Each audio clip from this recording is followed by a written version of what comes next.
Hey, folks, welcome back to another episode of the award-winning Legends of Sport podcast. I'm your host, as always, Andy Bernstein. On this episode, we caught up with Naismith Basketball Hall of Famers Robert Parish and Ralph Sampson at the recent enshrinement festivities. So thankful to both of them for finding time to chat with me.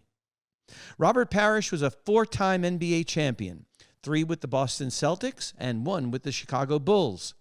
He played 21 years in the NBA and retired at the age of 43 and was enshrined in the Hall of Fame in 2003. Ralph Sampson was inducted into the Hall of Fame in 2012 after a stellar college career at the University of Virginia and then a 9-year career in the NBA. 2 tremendous big men and great guys to talk to. I hope you enjoy this episode, and as always, folks, I'll see you on the backside. Here with Robert Parish, 2003 Naismith Basketball Hall of Fame inductee. It's great to sit with you, Chief. Good to be here. Thank you. So I want to lead off by showing you this picture taken by moi. Okay. Do you remember when we took this? This is for the NBA 50. 50. And, yeah, no question. You know, they assigned me, of the 50, they assigned me about 15 guys to shoot. And Okay. you happen to be in L.A. coming through, I think playing the Clippers, actually, not the Lakers. Okay. Because that would have just ratcheted everything up at that point. And I was scared to death to go because I had a feeling you knew me as like the Laker guy. And what they said to the Laker guy to do a portrait of me. It's a head scratcher. Yeah. No question. Well, what do you remember, first of all, about being named to the NBA 50 team? Well, I thought it was a tremendous honor to be recognized for your accomplishments. Yeah. I think it validates my career. Yeah. And also what I have accomplished. And so I was very proud of the honor. I didn't see it coming. So I definitely had my little bird chest stuck out when I received the call. Yeah, that's great. I remember the photo shoot in Cleveland at All-Star and all you guys with the jackets and seeing all you guys up there. I think the only one was missing, well, Shaq was missing for some unknown reason, but Pete Maravich, of course, the late Pete Maravich was not there. True. But standing there, Chief, among all of this greatness, did you feel just like when you were enshrined at the Hall of Fame, I belong here, like all of that hard work and led to this? It's a testament. Yeah. Because when you look around and you see all that greatness, you know, what they have accomplished individually and what they did team-wise. Yeah. Oh, it's a very proud moment. Yeah. And because when I first was drafted into the NBA, I didn't feel like I was NBA ready. You know, it took me like 3 years. I think midway through my 3rd year, I felt comfortable, like I belong. Really? Because my first 2 years, I felt like I needed to get better. Yeah. And not to mention, my biggest adjustment to the pros was the physicality. There was an adjustment. I wasn't used to being touched and pushed and manipulated like that and not getting any calls. Yeah. That was a huge adjustment. Yeah, the young fella's not getting the calls. No, That's true. no. Yeah. So it took me about 2 years to become comfortable with all the physicalness of the pro game. Yeah, I miss that physicality, man. I miss you big guys. We just talked to Ralph Sampson. And, you know, it warms my heart to see Dwight Howard go in as a big man. How do you feel seeing Dwight Howard go in this year? A proud moment. I met Dwight when he was in high school, before he went pro. And if his physical presence was any indication, idea of what he could be, he had a very bright future because he was unusually large and muscular for a high schooler. Unbelievable. He had, oh my goodness, and he just took what he was born with and just took it to a whole nother level in terms of his physical presence. You know, you can tell that he's a powerful man. Oh my goodness, just looking at him. You can see that. I had that same feeling when I met LeBron the first time. It was just graduated high school. He played in Magic Summer Game, which I don't know if you ever played in. No, I never did. But here's LeBron, and I think I'm looking at a 27-year-old guy, and he's 18 years old. Exactly. Right? Yeah, and physically, yeah, he was NBA ready. Right. When you look at his body, just from a physical presence, you can tell that his body is NBA ready. Yeah, for sure. Well, congratulations to Dwight to going in there. Let's bring some more big men into the Hall of Fame. Let's bring some big men back. Like the battles you used to have with Kareem. Robert, those were, beyond epic. They define the era. Everybody talks about the Showtime Celtic era, of course, Larry and Magic, of course. I don't think anyone forgets, and especially all of us who were there, the epic battles you and Kareem had, night after night after night, right? Not only with Kareem, but they also had Bob McAdoo. Yeah, that's right. Which in my opinion, even though he played on the perimeter a lot, he had a defensive presence. Right, that's true. And so I had to go up against him also. Yeah. So between he and Kareem, that was a formidable combination. And Larry had his hands full with Coop. Oh, right? Definitely. Yes, Michael Thompson. Yeah. And so we both were a big challenge to the other. Yeah. And I feel like we brought out the best in them, and they brought out the best in us. Absolutely. Have the feelings dissipated a little bit between? Hell no. I saw something you did recently with Coop. That's right. You guys are still living 35 years later. I said what we all think privately, no question. We don't like them and they don't like us, but it's a healthy and respectful, we don't like them. Right. You know what? And that's a beautiful thing, because I think the fans feel the same way. Oh, without a doubt. If you're a diehard Celtic fan, you are not going to love a Laker. No. And vice versa. So tell me something. You were at Larry's retirement, right? Mm-hmm. And Magic and Larry are up on the stage, and all of a sudden, Larry rips open Magic's warm-up, and he's got a Celtic shirt on. Now Did you ever in your lifetime think you would see that? Well, first of all, nobody believed that.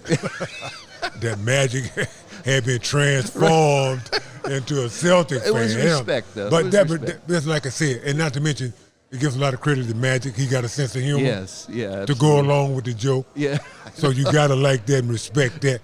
But we all know Magic was no Celtic fan. Like I said, they didn't like us, and we didn't like them. But it was a healthy dislike, and we don't care about you guys. Yeah. So and you got great stuff to talk about forever. So. Oh, without a doubt. That competitive spirit. Yeah. You got to like that. So, Robert, you got to tell me where the genesis of the nickname Chief comes from. I thought it was, an Indian chief, like Native American, stoic, respected.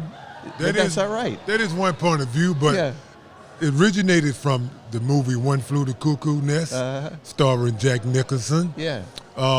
When I first was traded to the Celtics during training camp, I was just trying to blend in and be a part of the team. Yeah. So I never talked much. And so I talked about the movie so much. My teammate Cedric Maxwell watched the movie, and he thought that I mirrored the character, the chief in the movie, because the chief never said anything. Never said anything. And I never said anything either. Let's not talk about that movie. Until the end of the movie, the chief spoke. And everybody was like, oh, he could talk. And so Cedric started calling me the chief. I love it. And the name just stuck. That's fabulous. What a great story. Thanks for sharing. Thank you. Well, I love seeing all you guys here. Yesterday, everybody's wearing the orange jacket, and it's just a great fellowship, fraternity, sorority, returning Hall of Famers. It's something I'm sure you look forward to every single year, and I'm just glad we got to sit down today. Oh, thank you for the time and give me a chance to reminisce. Thank you. Appreciate it. Good to see you, man. Same here. Thank you. All right. And thanks for not holding it against me. I was kind of agnostic. The Lakers need love too, no question. Well, so great to have Ralph Sampson, the Hall of Famer, 2012, right? 2012. Back on the Legends of Sport podcast here in beautiful Springfield, Massachusetts. Of all places to hang out, right? Yeah. You and I are from L.A. to Springfield, Virginia, but it's good. Good to see you. So, Ralph, good to see you, too. What does it feel like to come to the Hall of Fame festivities year after year? Because I see you basically every year, and all you guys with the orange jackets. I mean, it's such a brotherhood, sisterhood, fellowship, right? It is that. It's a family reunion. I'll come back as often as I can. Because the stories that unfold and the memories that are told and either embellished or true, it's just fun to be around the guys, right? And I think we got to do more of that. I mean, like I was telling you coming in, the bus ride from the Mohegan Sun to Springfield, I'm sitting there with Robert Parish, Artis Gilmore, Calvin Murphy, and the story, Nancy Lieberman, Cooper. I mean, the stories become special because now we're in a close proximity instead of on a big stage, and you can be more personal. So I miss that because when you play against somebody, you don't do that. You compete. You might go to dinner if you get to know them. Then you retire, and then everybody goes their separate ways. But this is the most prestigious of what I have, and the most fun I have. Talking shit with guys. That's right. Well, I'm sure you miss the camaraderie. I mean, I've talked to every retired player, myself included, by the way. I miss the camaraderie of going to the arena and being on the team plane. And, and it's drudgery, yes, but when that's just taken away from life, you do miss it. You do kind of glorify it a little bit because a lot of it was very tedious. It is. Right? But it was your lifestyle, right? But you got used to it 8-9 months a year, and then you leave a couple of days, and then when you get rid of it and retire, like, oh shit, I miss that. And then when you come back here, man, Robert Parish was saying, you come back here, okay, it was kind of tedious going traveling up and down. We sleep in twin beds and the queen beds, whatever. And I said, I just put my beds together. I tore the sheet apart and put them together. But anyway, it's good. But just that spirit of talking and competing against each other. I love Robert Parish to death. I mean, Artis Gilmore. I played my first game against Artis Gilmore. Oh my goodness! And so we. Artis was with the Spurs then. Spurs. Yeah, I remember those matchups. I miss you big guys. I got to tell you, with all due respect to the NBA now, I miss you big guys. Back to the basket. You and I talked the last time how you weren't allowed to bring the ball up court, right? Your college coach benched you or something, or called you out. Don't ever do that again. Well, he called me, So started my high school coach. And I averaged 30 and 20 in high school, but I boxing 3, and I couldn't get the ball. I got frustrated. I would bring it up the court, and he would stomp his left foot and say, "You can't do that." But he's like, if you're going to do it, we got to do it in practice. So I would do it between 3 guys, and that's where I learned to dribble. With my high school coach. And then I did in college, and Coach Allen would say, well, he's got to get that first shot out of his system, and he's going to bring it up anyway. And so he put me in position to be able to do that. So I had 2 great coaches. Then I get to the NBA, I can shoot outside, I could dribble, I could do whatever I wanted to do at that point in time. And then when we got Akeem, I went from center to forward. I let's put him down in that post. He loved it down there. He loved it. And let me stay on the perimeter a little bit and then go from there. But it was fun to play. Man, the Twin Towers, you guys were just... Remember we did that crazy photo shoot in the loading dock of the sports arena in LA? And both of you looked at me like, where are we going? I said, out to the loading dock. Yeah, exactly. We're going out here. We're getting back on the bus? I mean, what's happening? Right. That was fun. So I was sent by the NBA while I was still shooting to go cover Wemby's first game, okay, and Victor Wembanyama.